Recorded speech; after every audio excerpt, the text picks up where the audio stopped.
Hello, everyone. So, whilst we wait for everyone to join, if you'd like to write down in the chat your name and the type of school you teach in, and also what your experience of EdTech is so far. So, that would be amazing if we could start doing that.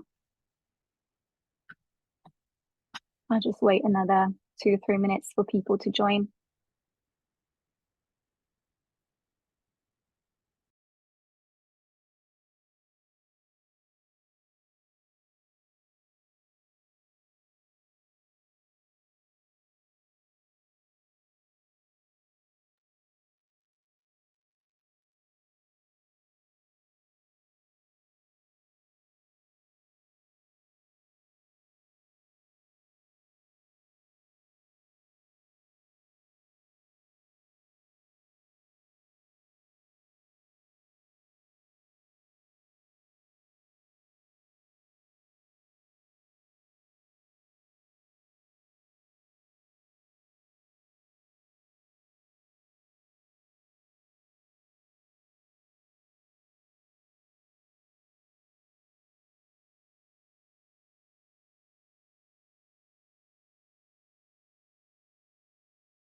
So thank you to everyone who's writing in the chat box. So yeah, I was saying, just going to wait another minute. So if you would like to type your name and the type of school where you're working, and also what your experience of EdTech is so far, that'd be great. Thank you. Just wait another minute for more people to join.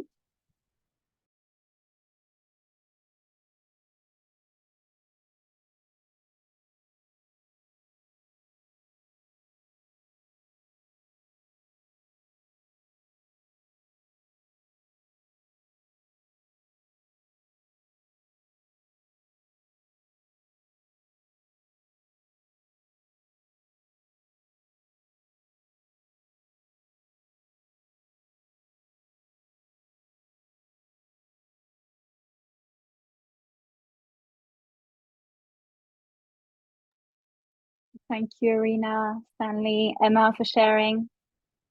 That's great. Just gives me an idea of where everybody is at. Thank you, Gemma.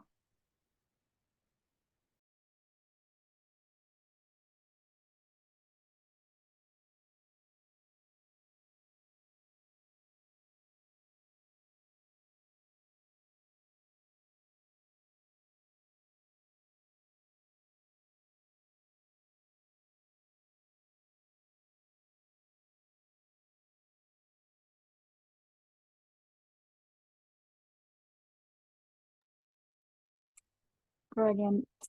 So can I just check? I think it's working. Everybody can hear me, right? Can just put a little thumb up in the chat box just to make sure you can all see me and hear me. Yeah, thank you, Gemma. Brilliant. So I was just reading. Well, hi everyone. First of all, I was just reading what you're writing in the chat box, and as I can see, there's a wide range of experience when it comes to ChatGPT. And I think it's going to be a very exciting a session today. So hello everyone. So we'll make a start and people will join. So we're going to be together for the next 45 minutes, and I really want to allow about 10 minutes for discussion and questions at the end. So I was told there's no other sessions after my session on this webinar. So if you want to stay longer afterwards and carry on the conversation, I'm more than happy to stay. I've got no commitment afterwards, so happy to do that. And really what I want to do today is it's just to show you how I use ChatGPT with my students and what I've learned so far from doing it and practicing it in the classroom. So if you have any questions during the presentation, please add them to the Q&A and not the chat box. So it's just an easier way for me to have an overview of all the questions, and I'll try to answer as many as possible at the end of the presentation, if that's all right. So I'll just go through the session, and then at the end I'll answer your questions. Okay, so I'll start by sharing my screen.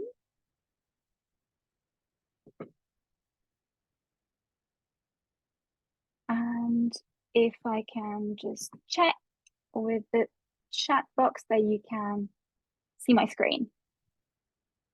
So just a thumb up would be great. Yeah, okay, perfect. I think you're seeing it. Thank you, Stanley. Great. So, before we start, I'd just like to introduce myself briefly. Checking. Yeah. Right. So my name is Elodie. Okay, and I've been teaching NFL for 14 years now in the UK and also in Argentina. So currently I'm head of MFL in a private girls' school in Berkshire. And I also took on the role of learning innovation lead in September 2021 now. So I'm now in charge of our school digital strategy, but also teaching and learning and how new technologies can help enhance the learning process of our students. So the key aspect really is that we do not use tech for the sake of using technology. It's always learning and pedagogy that comes first. So I want to be clear that I've not always been a techie, and I would not actually call myself a techie person. I'm just interested in innovation and excited about what the future holds in terms of generative AI and also its impact on learning and education in general. So for those who would like to connect with me on LinkedIn and carry on the conversation at a later stage, don't hesitate to reach out, and you will easily find me if you type Elodie in LinkedIn. So I started my journey towards innovation at the start of the pandemic. So I think like many of us here, I'm sure. And when things started to go back to normal, there was no way I could go back to my old ways of teaching. So I could say that our NFL department really embraced the change, and we soon became completely paperless. So no more heavy exercise books to bring home or textbooks to collect at the end of the year. We mark everything on Google Classroom, and we are now a Google reference school, and our resources are all digital. So we constantly share through our online platforms. So we share lessons, ideas. So no work in the department is being duplicated. So we only enhance the work that we create and adapt it to our students' needs. So when ChatGPT appeared about a year ago, I did not pay too much attention to it, but it soon became evidence that generative AI was going nowhere, and that as teachers, we ought to learn about it in order to understand what we were getting into. So as I often say, AI is not the future, it is the present. It is here now, and it's vital that we as teachers know how to master it. So let's get to it. So I decided to name my presentation Unlocking the Power of ChatGPT, Revolutionizing Language Teaching for Engaged Students. So today I'm going to talk about ChatGPT, but not only ChatGPT, I will also compare it to Bard, which is the equivalent of ChatGPT. So I often compare ChatGPT or Bard, if you prefer, Google, as a beast that we need to learn how to tame, so it does what we want it to do. So once we know how to master it, it is revolutionary. So this is really how it feels to me anyway. Bearing in mind that the free version of ChatGPT we have access to right now is only a prototype, which is constantly evolving. So currently, it has access to knowledge up to 2022. And a few months ago, it had access to knowledge up to 2021. If you have access to the paid version, it has unlimited access to the internet, so it is a lot more current. So I haven't tried the paid version yet, but you can just see how quickly it's evolving, and it's only a year old, really. So what are we going to discuss exactly in this presentation today? So I will start by briefly introducing ChatGPT and what it is, but also why it's important that we know about it as teachers. Then the second part, I will share with you the pros of ChatGPT and Bard based on my experience. And I will also talk about how to introduce it to your students in a safe manner, following the latest government guidelines. I think that's really important, how we introduce it to our students.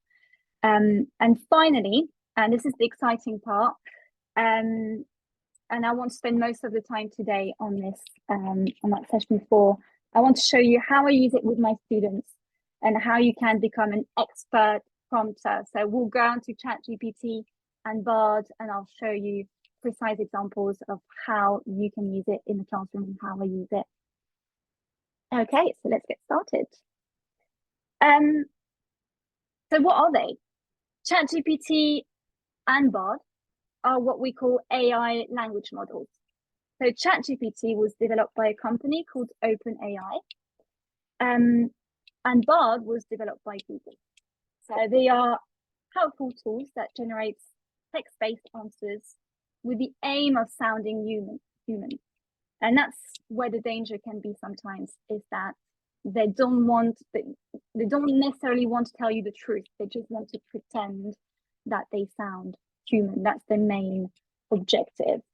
So in order to generate these responses, you need to prompt it with questions. And that's why becoming an expert in prompting, in order to get what you want from it, is the key here.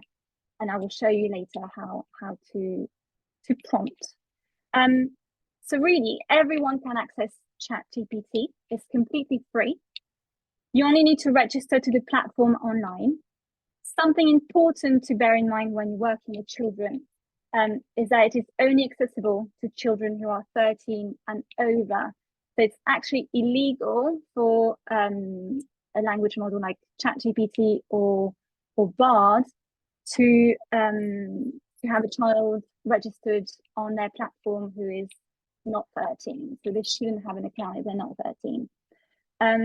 So if you want to use it in the classroom with your students who are 13 and over, and I strongly believe that it's important that you do so, you should also notify parents, okay, that they will be creating a ChatGPT account. So that's something to keep in mind. They will have access to Bard way more easily because they only need a Google account to access it. So something to also bear in mind is that ChatGPT and Bard collect personal information and user data.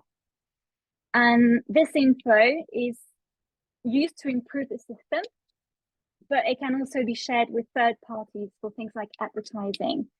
So I will come back to the safe use of ChatGPT in the classroom in section 3 when I talk about how to introduce it to your students. So why do we as educators need to know about it? And why am I telling you that you need to master it?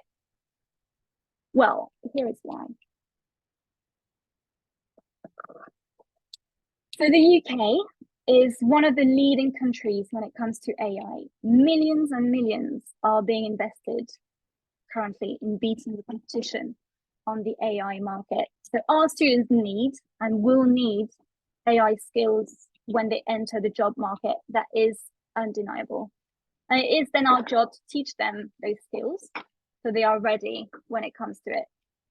So also ChatGPT and Bard open up a world of opportunities in language teaching. And I will demonstrate some of them in part 4 of our session today.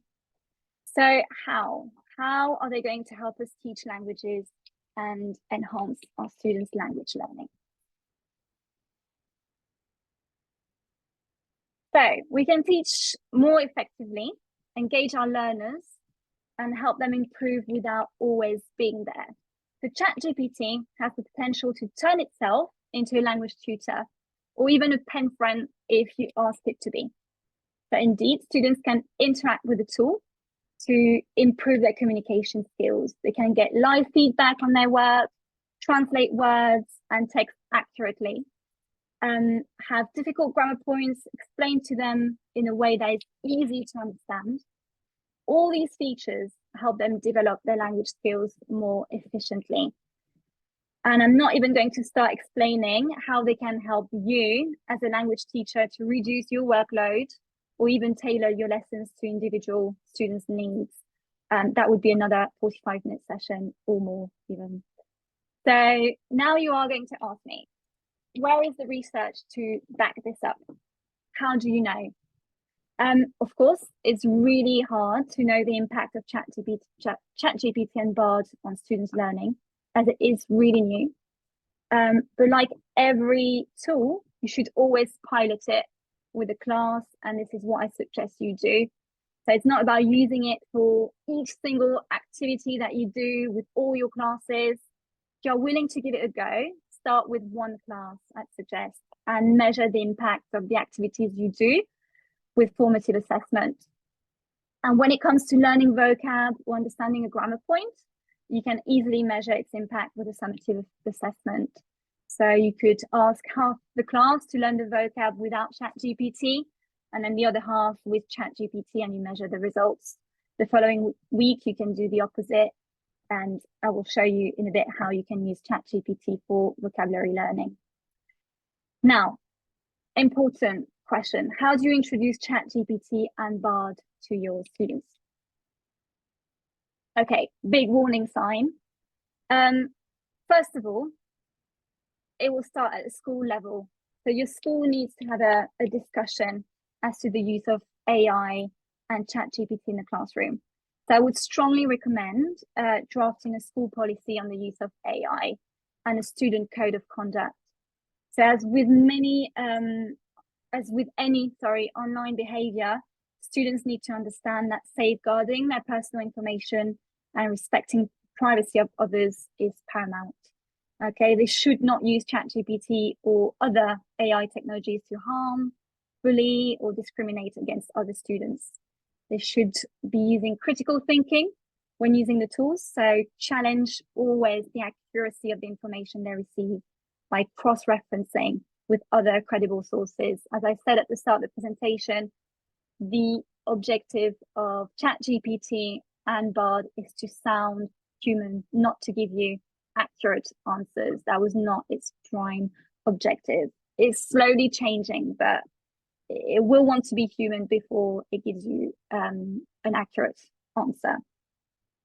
So intellectual property should be protected. So something to know as a teacher, that's now part of the government guideline, is whenever you input students' work into ChatGPT as a teacher, so let's say you've received a piece of writing,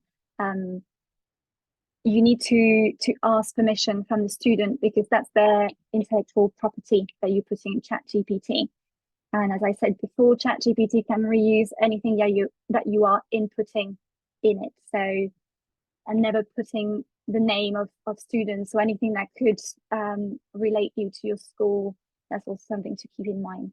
So students also need to understand that their work could be used by ChatGPT if they input it in the system. They need to know that. And they need to understand what academic integrity means and should not use AI to cheat or rely solely on it for academic achievement.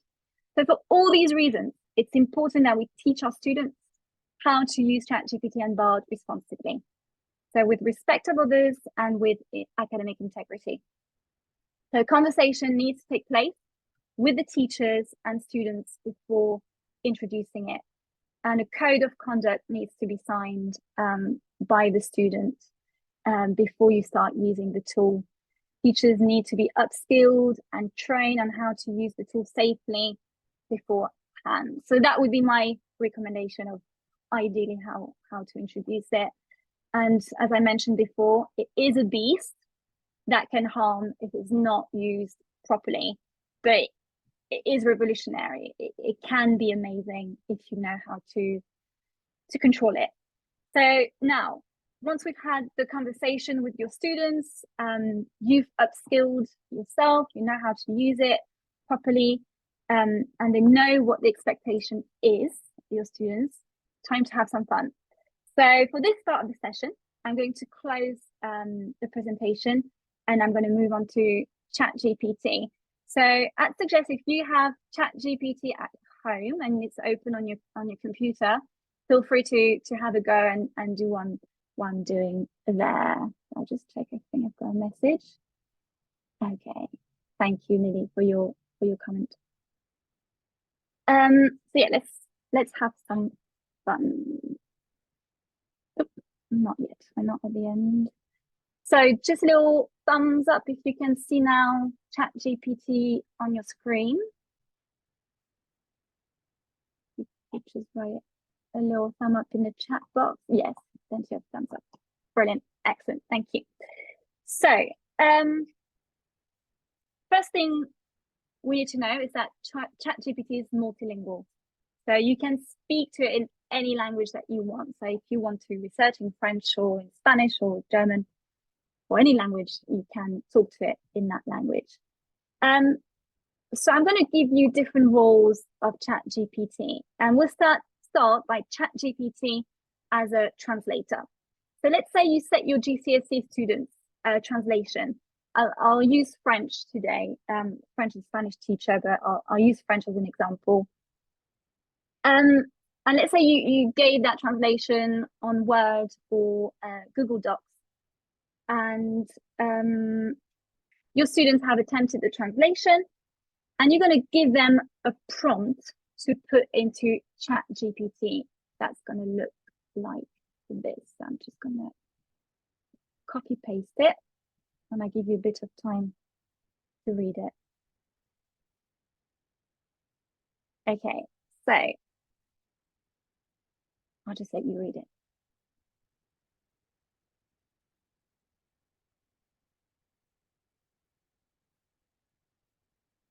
That's the translation I gave them, and then the answer the student wrote. So I purposefully put some errors in there.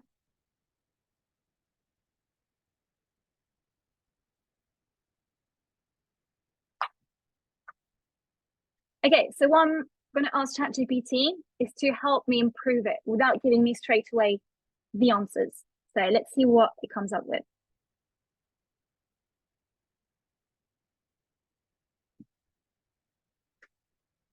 Okay, so you can see straight away that it would do that way faster than we would as teachers. So then what you could do is, if you don't understand a point, you could just prompt it again and say, could you please explain point 1, point 3, what do you mean by this? Now, let's say you want ChatGPT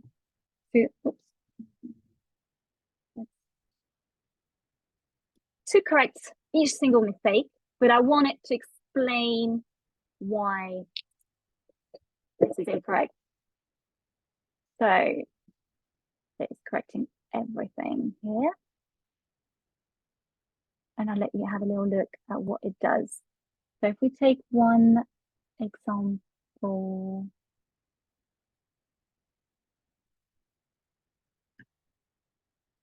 Yeah, so here, saying mon téléphone a un code secret pour protéger mon information. Mon téléphone a un code secret pour protéger mon information. I don't really like the word code secret. So if I say to it,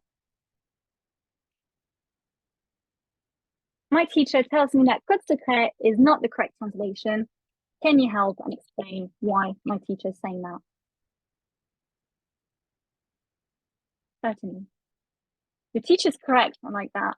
Okay, and then it's explaining that maybe mot de passe is a better word for it. Mot de passe is widely used in French to refer to a password, especially in the context of technology. Blah, blah, blah. So you need to know how to prompt it. Okay, you need to cross-check everything that it says, and that's something that we'll need to train our students to do, cross-checking. So if I ask it something else, it said, I didn't understand, I'm still a student, I'm discussing it. Why is d'Internet correct and not de Internet? So I want to have a deeper explanation on that. Okay. Explaining it here. I'll let you read it.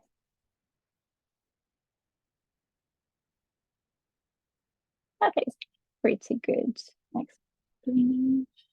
Oh, no. Le danger de l'Internet. Okay, well, I would say the Internet, but the Internet is not incorrect either. Okay, so this is one example of how you could use it. Now, let's ask ChatGPT to be a pen friend.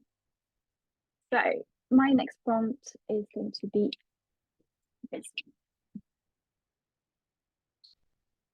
So I would like to have a conversation, you to have a conversation with me in French. My level of French is GCSE. Pretend to be the receptionist at a hotel in France. Do not give me the answer to your questions. Please provide me feedback at the end of our conversation on all my answers in English. Aim to ask me 10 questions in total. So I'm just going to have fun with that. GPT. Okay, so bonjour.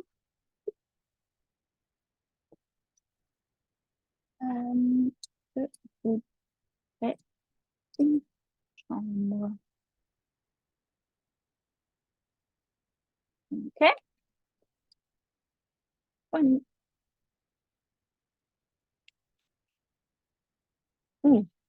Okay.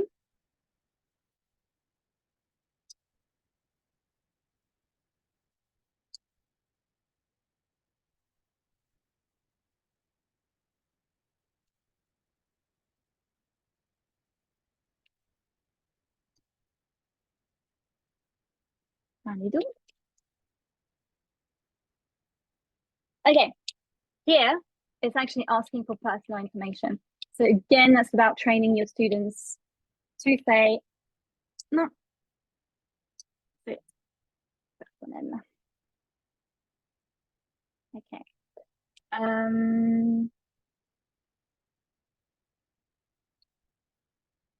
Okay, let me just carry on.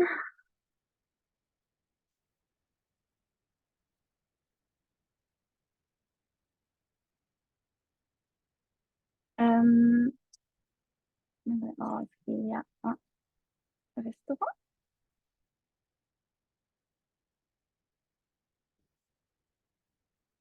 Oh, oui.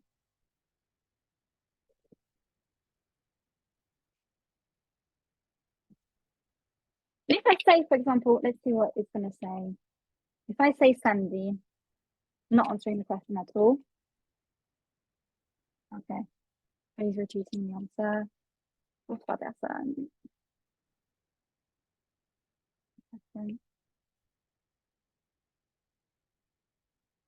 Okay. Now, I want my feedback. Let's see if he remembers. No. Can you give me some feedback on my answers?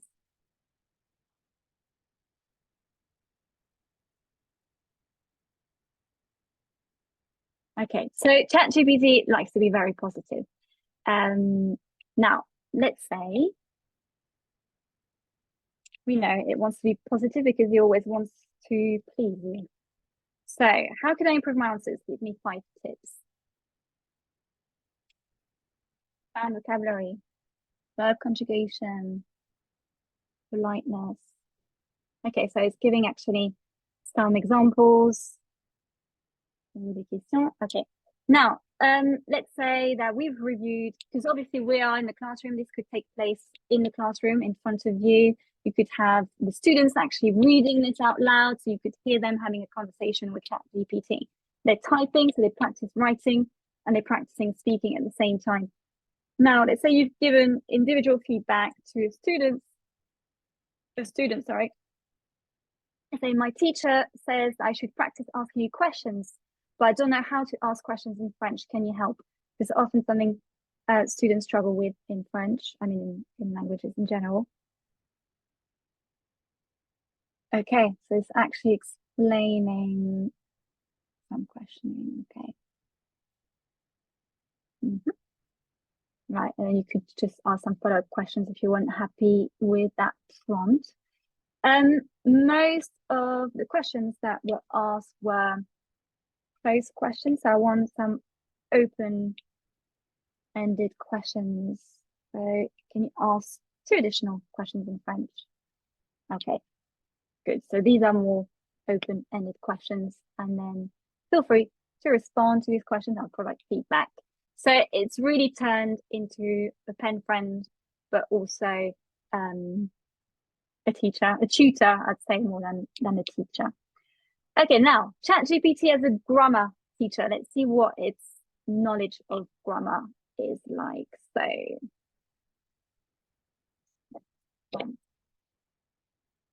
with this, so I want to practice the near future tense in French. Can you create a fill the gap activity so I can practice? Once I'm done, can you please correct my answers?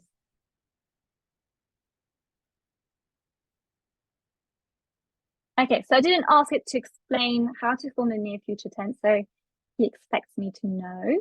So I'll do one without making a mistake. See what it says. Great. Okay, now it wants me to carry on.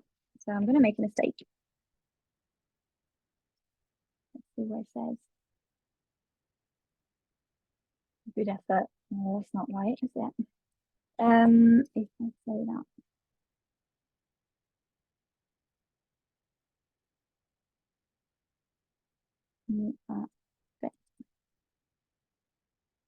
Number.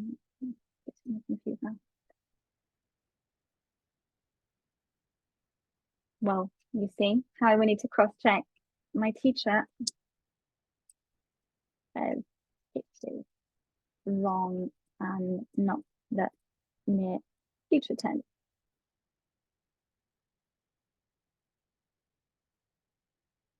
Okay. Right. Not great here. I'm not really happy with that. So let's continue with the next one.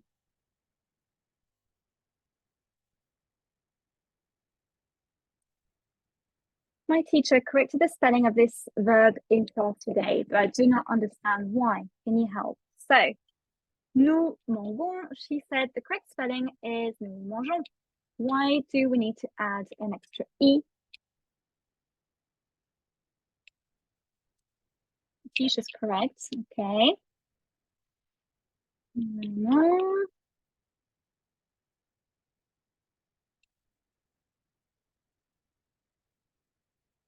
Okay, this pattern helps maintain the correct pronunciation and follows the rules of French conjugation. Okay, now if we put it in Bard, let's see what Bard says.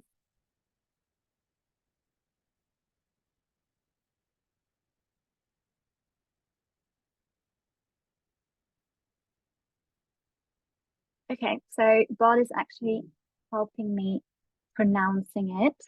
Well, it's giving me more verbs that works the same. I quite like that. And I can also export it to sheets, which could help me with my revision.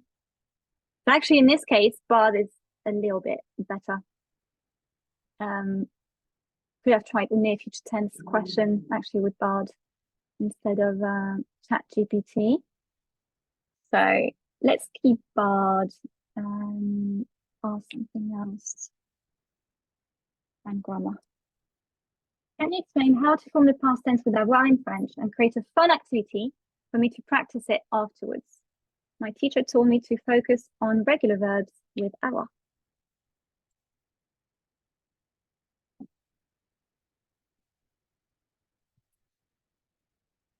Okay. Conjugate avoir in the present tense. Add the past participle of the verb. We've got examples. Did I tell him to focus on ER verbs? No. Okay, so just focus on, yeah, it could be a little bit more developed here. So we'd need some more prompting, some tips to practice, and a fun activity. Writing a short story. There's an example here. The verbs are quite accessible, I think, in the example, but they've used je suis parti, which could be quite confusing for students if they haven't seen être verbs. Okay, right, not too bad. Now we're going to stay with Bard and check the chat box. Enlarge the screen. I'm afraid I don't think I can do that. This Is it, are you struggling to see it?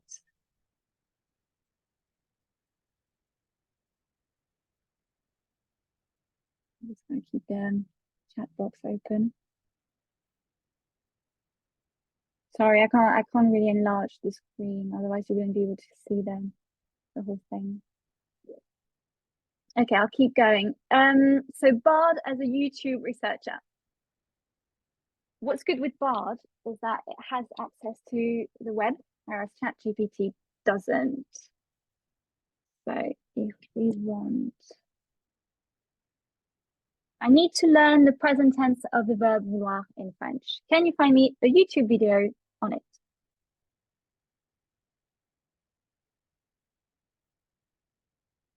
Okay, so searching, and it's giving me loads of YouTube videos there that I could watch. And everyone, vouloir, okay. Now let's see this one. I don't want an explanation, but I want a song on Mrs. Von der Tramp verbs for next week. Can you find a YouTube video with a song on those?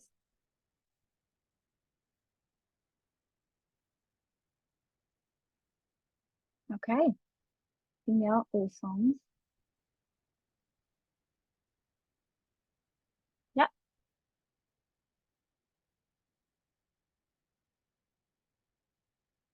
Okay. Now I've got three more things to show you actually, and then we'll do some questioning.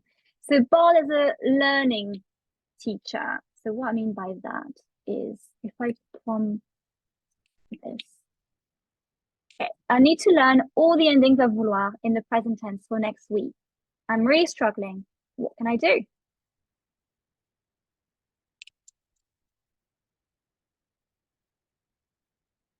Thinking. Okay, so it's giving me all the endings with the translation. Tips for learning the conjugations. Visualize the endings. Repeat and practice. Create a table or chart there. Conjugation apps. Incorporate conjugations into your French practice. Seek help if needed. I think that's really good because often students forget to seek for help. So it's a good reminder. Okay, so he's mentioned a chart. So I'm going to follow up with, can you design a chart for me?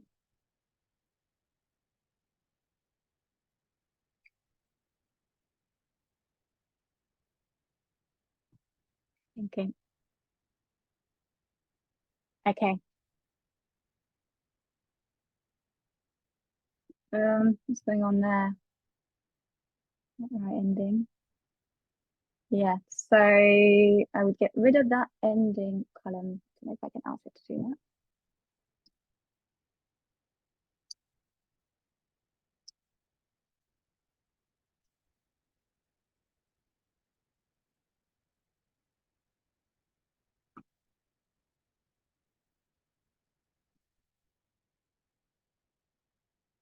Yeah, okay, Sonnet. And then you can export it to sheets. So you could have a revision sheet and then print it if you wanted to. Right, next one was still practicing. Can you create some fill the gaps sentences that I can guess what the correct ending would be?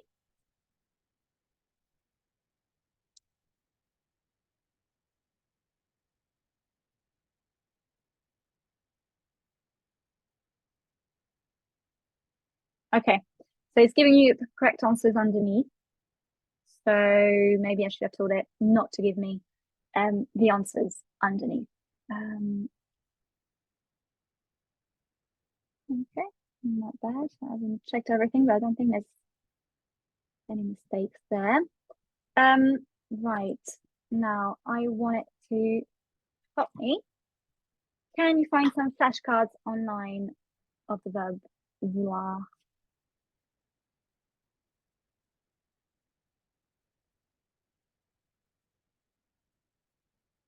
Quizlet, Brainscape. I don't use that one, but maybe you do. Okay, it's giving me more tips and other tips afterwards as well. Okay. Now, let's see how Bard does with this. Can you be my pen friend and help me practice using all the endings of vouloir in a conversation? Give a one-line answer. Ask me the question.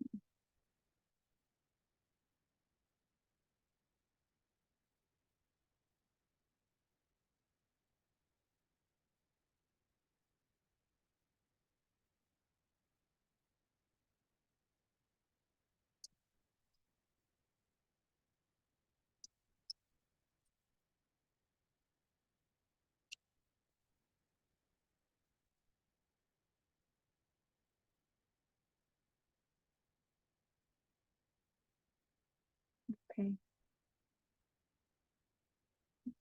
Blah, blah.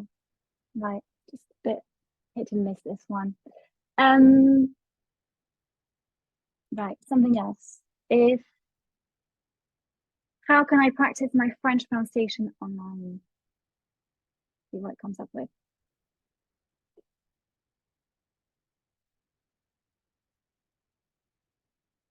Okay, Lingo, the new YouTube, Speechling, and then some more tips.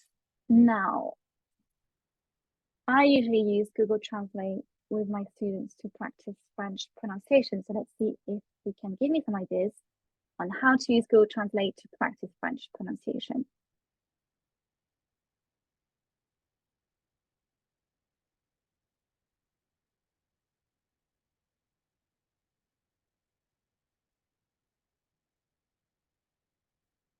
Yeah, so some pretty good answers here. So if you're interested to know how I use Google Translate for speaking practice, I'm happy to show you after the session. But I'll just finish with ChatGPT and Bard before the end. Now, how can you practice vocabulary with Bard? So, on to this. So I need to learn this list of French vocabulary for a test next week. Can you add a picture next to each word to help me learn them? So I've got a little list of animals here. Let's see.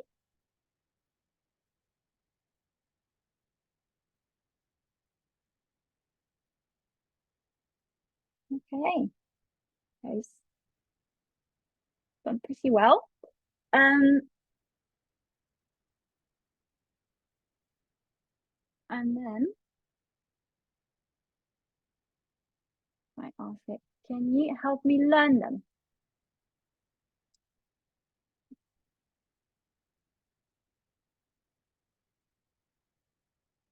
Alors, he's telling me all this in French.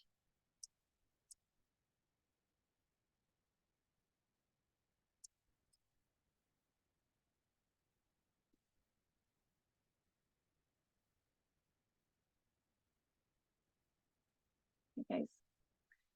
So it's not what the old Google Translate was like. It's actually very accurate translation. And as a language teacher, I've got to say that he's a very good translator. So yeah, I've got all my tips in English. Another follow-up question. Which app can I use to practice vocab learning in French? It could be in Spanish. You tell me the same.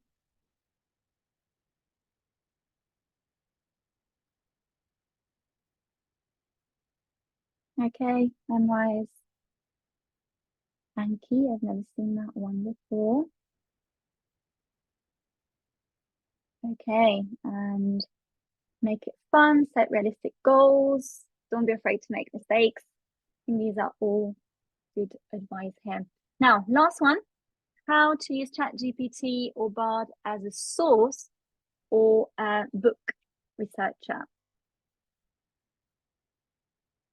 Alors, I'll put that one in Bard and then I'll check what ChatGPT says. Need to practice my GCSE French grammar. Can you recommend a book I could buy?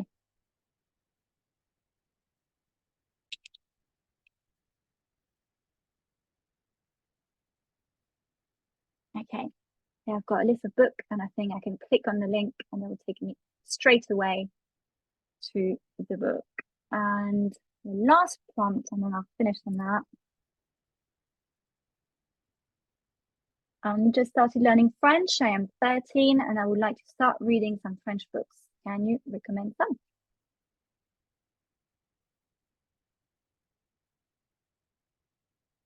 Okay. Petit Nicolas, that could be a good one. Journal d'enfant, that would be pushing it. Manuel de Sophie, that could be a good one as well. Okay. And again, some tips for reading French books as a beginner. That's it. I mean, this is how I would ask my students to use ChatGPT or Bard. So it was really from a student's perspective. Now, as a teacher, I said I could do another session on how it can save you time in your planning and your teaching, but that would be for another session. So that's it. I overrun by 1 minute, and I want to ask some questions. I want to answer some questions. So, but if you've got to run somewhere, please don't hesitate to contact me via email or on LinkedIn, and I'm super happy to connect with you. So I'll have a look at the Q&A and I'll answer some questions. So can chat AI speak yet? Well, it's not yet, not that I know of, no, but maybe, I don't know, maybe someone else could answer that question and knows. But if you're talking about ChatGPT and Bard, they don't speak yet. Actually, can Bard speak? Let me just go back. I thought I saw the other day. Mic. You can speak to it. You can use your microphone to prompt. Oh yeah, you can. Look, listen. Let's see.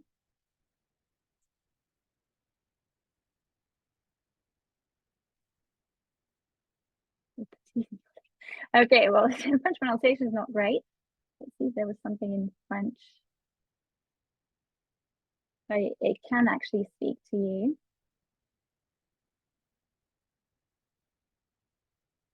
Yeah, so I'll need just to try it and see whether the French pronunciation is good or not.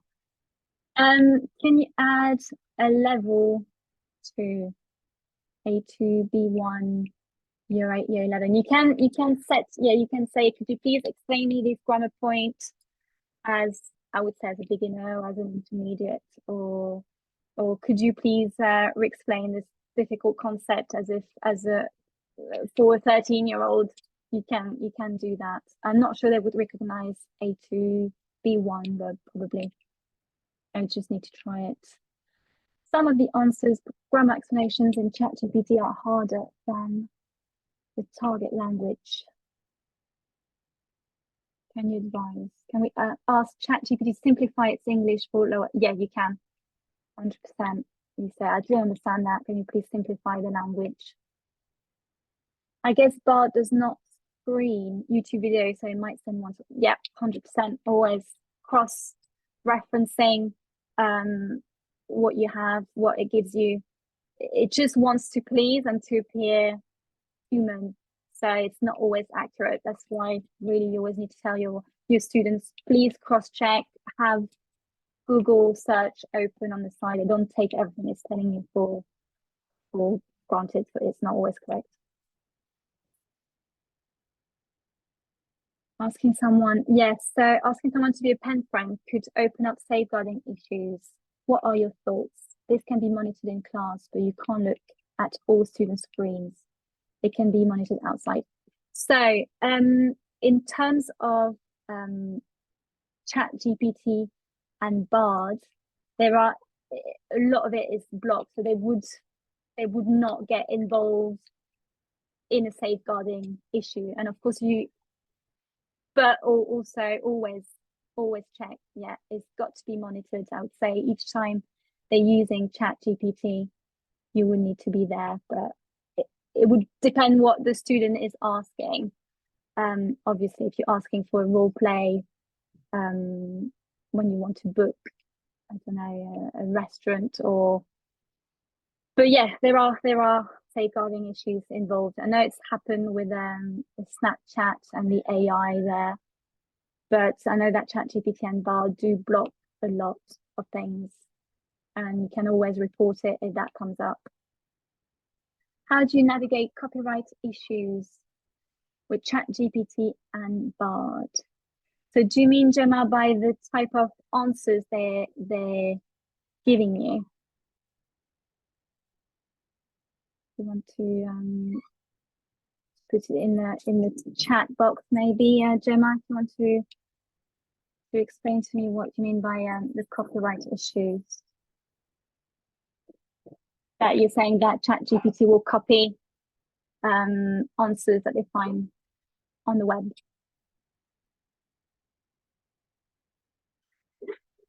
Thank you, Sayan. Appreciate it. If you've got to go, and please feel free to go. But if there's any more questions, I'm happy to answer them. If you use the material recommended, created, well, what it will not copy straight from the web. Anything that ChatGPT and Bard write there, it's created by it, so there's no proper copy if you want. But if students, that's the thing about how to train students on academic integrity, and if they are using it for, I don't know, an essay or to do something, they should tell you, they should mention that they've used ChatGPT. I know that some universities do allow students to use ChatGPT for research, but they have to quote and source it and say, I've actually used ChatGPT for this or that. So yeah. Okay, I can't see any more questions, but I'll stay a little bit longer if there's anything else that comes up. And as I say, I'm not an expert in this. This is just what I've seen in the past few months and how I've been trying to deal with the whole thing. I'm just learning every day as well. So if there's anything you want to share and a different way of using it, please share.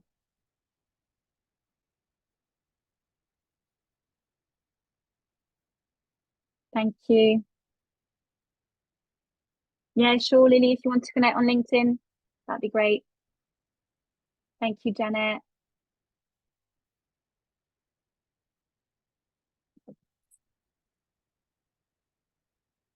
Yes, Joe, I was just reading the paid version. Yeah, can access the internet now. Yeah.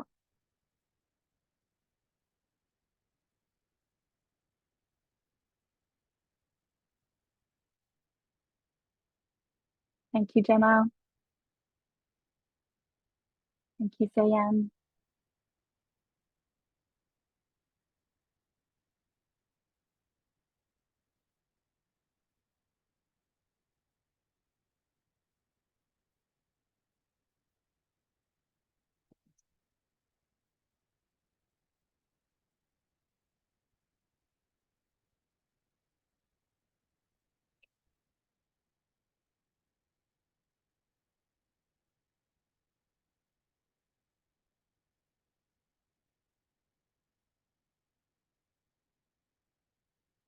Okay, so I don't think there's any more questions, so I'll leave the room now. Thank you, everybody.